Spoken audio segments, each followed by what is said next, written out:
Welcome back sa aking YouTube channel. Para sa mga first time ng panonood, please click mo na yan, Jeremy's TV, Manila. Anyway guys, wala nang bayad o libre lang. Tulong mo na lang din sa kapwa mo. Alright, thank you very much po. So topic natin yung for today's video, sa sports tayo. Chat Reyes, nagbitiw na bilang head coach ng Gilas, Pilipinas. Yan guys, napakatagal na controversial yan, di ba? So, buti na lang, kagabi nanalo, di ba? Nanalo ang ating Gilas Pilipinas. Dahil kung hindi natin alam paano niya ito haharapin. So, alam naman natin, di ba? Matagal na nga ang coach itong si Chat Reyes sa ating Gilas. Kaya nga nung huling statement niya, sabi niya, resign na talaga siya, retired na, ayaw niya na talagang mag-coach. Ang ano lang, tinawagan daw siya para tumulong sa ating team, Philippine team, di ba? Yun yung Gilas. Subalit sabi niya, hindi ko matanggihan na tumulong sa country. So kung titignan mo, maganda naman ang intention na at sino ba namang ayaw, di ba, na manalo, especially kung kinuha ka. So yun na nga lang, nagkataon na itong FIBA na to, talagang napakalaki nito. Talagang kilala to sa buong mundo na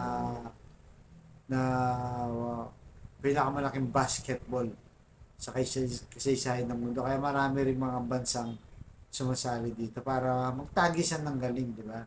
So, nung nakuha natin to, talagang daming sumaya kasi nga dati kinukuha natin to, hindi binigay sa atin, sa China binigay, di ba?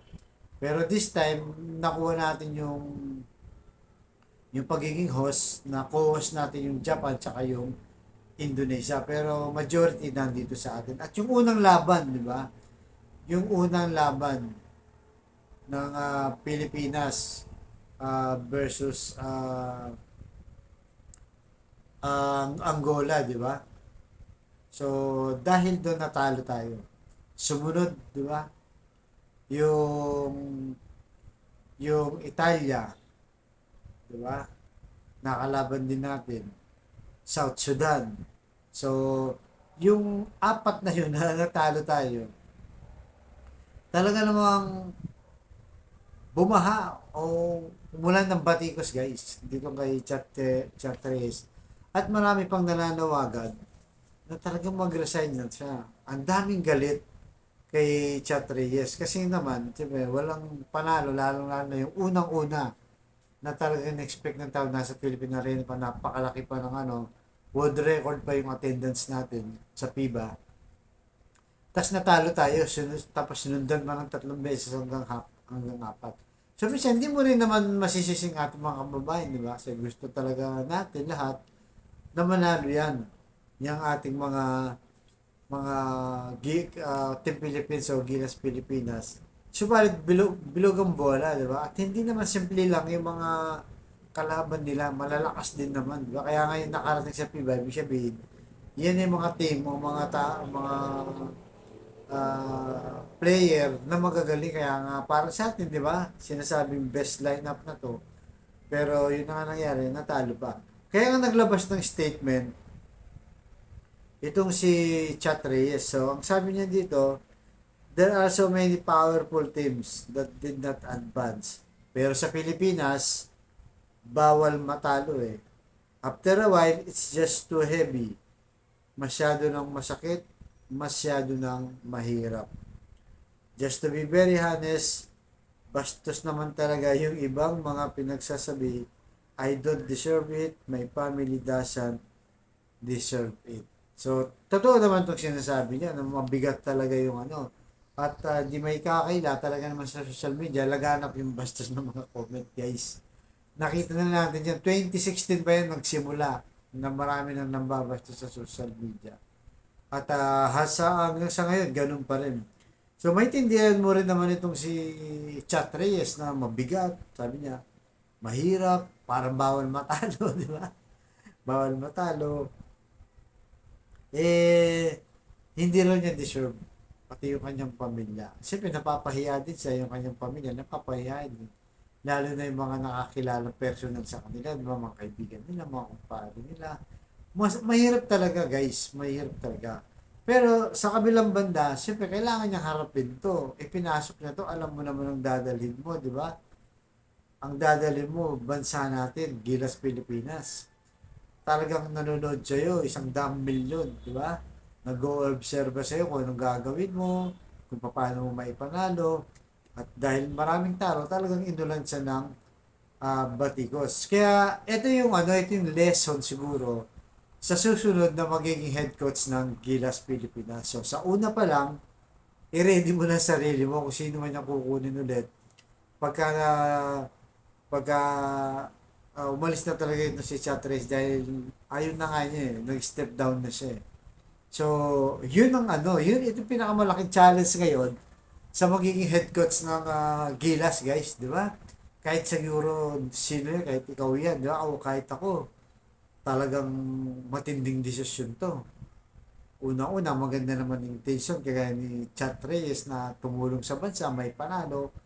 Maganda nga rin, pero syempre, madali lang sabihin yun kung hindi pa nasusubukan, lalo na ito international games talaga to, na basketball na pinakamalaking liga sa buong mundo, kailangan mo mong ready. Di ba? Kailangan mo saluhin, kailangan mong harapin yung lahat ng mga babatuin sa'yo just in case matalo. So, alam naman natin ganun mga kababayan natin, di ba? Kaya nga tama siya parang bawal matalo. Pero siyempre, pinasok mo mas maganda talaga, ibigay mo yung best mo bilang isang head coach.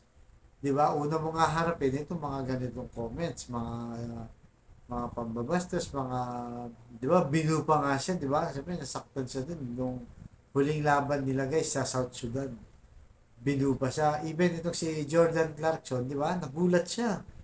Bakit si Bakit ganun? Parang sabi niya, nilalaban na yung ating bansa. May mga ibang mga Pilipino na ganun pa. Kaya, maintindihan mo rin guys na sa ganun. Pero mahirap talaga kung sino man talaga susunod na head coach ng Gilas.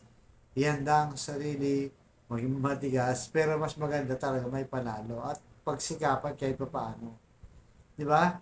Kasi yun naman pare-pare natin hangad ang manalo. Mahirap talaga ito sa part ng coach na hahawak nito. Kasi talagang ino-observe, pupunahin yan. At pag natalo, uulanin ng ng batikos guys. Di ba? So, pero ganun pa man, supportan po natin ang Gilas sa Manila. At ngayon, dahil panalo nga sila sa China, so, meron silang pag-asa sa Paris Olympic qualifiers. So, sana, sa Olympic, lalo pang mag-improve, di ba? At dagdagan niyo yung time ng preparation. Kasi yun ang nakita ng iba Actually, nakita rin natin, parang kulang sa teamwork. Hindi pa masyadong, dahil nga iba-ibang player to, di ba? Although PBA lahat karamihan, pero iba-ibang team sila. Iba-iba yung mga nakasama nila sa games ng kanilang mga team. So, kailangan meron talagang team na pagka may dalawa para sa Olympic, malapit na at least mga 3 months, di ba? Na kung sino yung ipapasok na lineup dyan, dapat nagpa-practice na sila para yung teamwork ba, magkaamuyin nga sabi nila at maging maganda yung kalabasan nila. So, yun lang guys. Muli, suporta po natin ang Gilas Pilipinas. Congratulations ulit kay Chat Reyes at sa lahat ng bumubuo ng Gilas Pilipinas at sa ating lahat ng Pilipino nagkaisa. Di ba? Sabi nga, atin ang West Philippine Sea dahil natalo natin ang China. Hindi na basta talo, kundi tambak pa guys. So, yan guys. Maraming salamat po. Abangan nyo ang susunod kong vlog.